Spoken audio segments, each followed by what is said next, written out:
this is the first time that I've told aloud. If I could have known that you and I were alike, I would have had so much more hope. Listening to other people's stories, you realize, wow, these people are all experiencing the same thing that we are. You are not the only one.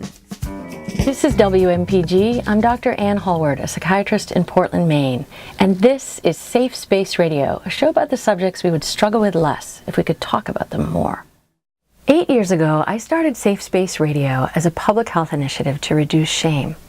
At first, we focused on the stigma of mental illness, offering courageously open stories to build empathy and to help people learn about the subjects that scare them. And then we started broadcasting conversations about racism and homophobia and immigration and more, because each of these isms works by making people feel inferior or less than, as if they deserve less. This is shame, and it's not only psychological, it's political. It affects social and economic development by dividing us from each other and silencing us.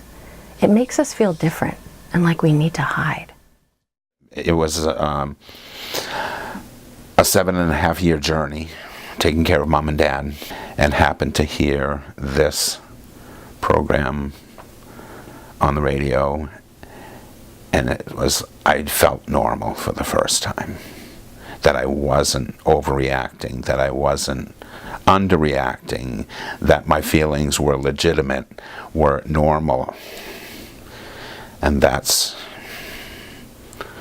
made all the difference in going forward. It made going forward possible, really. When we tell these kinds of stories, it begins to change the culture. One story is like someone opening that door, and then other people's voices can come through that door, and it becomes safer and safer for more and more people to live.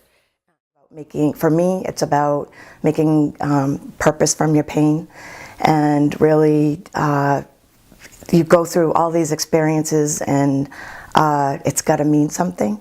So by sharing your story and having people come up to you afterwards and thank you, first of all, and then they start sharing their story, and that's where the power of that impact lies for me. So another way of thinking about this is that shame is at the heart of our suffering, and if we go to it, it's at the heart of our healing, especially if we can bring it out where it's light, where we can share it with other people, and that becomes ultimately a force for social change. I think that telling our vulnerable, silent stories is like a form of nonviolent social change and can be unstoppable. Radio and podcasts lead to social change because they give hope that it is possible to break silence. Our listeners feel inspired to start their own conversations in their own communities, mobilizing large numbers of people to address important issues.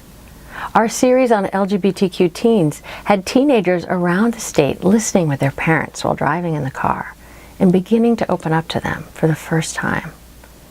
Our series on women refugees inspired a group of therapists as volunteers in Maine to come together and help asylum seekers to tell their stories of trauma and to help them with their asylum applications so that they might literally come to live in a safe place. So the series on women refugees on Safe Space Radio has brought together therapists and asylum seekers together, where they talked about difficult things that they will normally not talk about, the experience they've gone through during their sexual assaults, and it has brought knowledge to many, but also to the asylum seekers. It was a space where other people understand them and the healing process started. I'm asking for your support to help Safe Space Radio grow into an NPR show that's available around the country and a podcast that can be translated into any language around the world for free. We'll air courageous and heartfelt stories that foster learning and empathy about difficult subjects. Most of the things that are hard to talk about affect our public health, so breaking silence is a big step toward change. Please join me in supporting this effort to contribute to a culture of health and openness.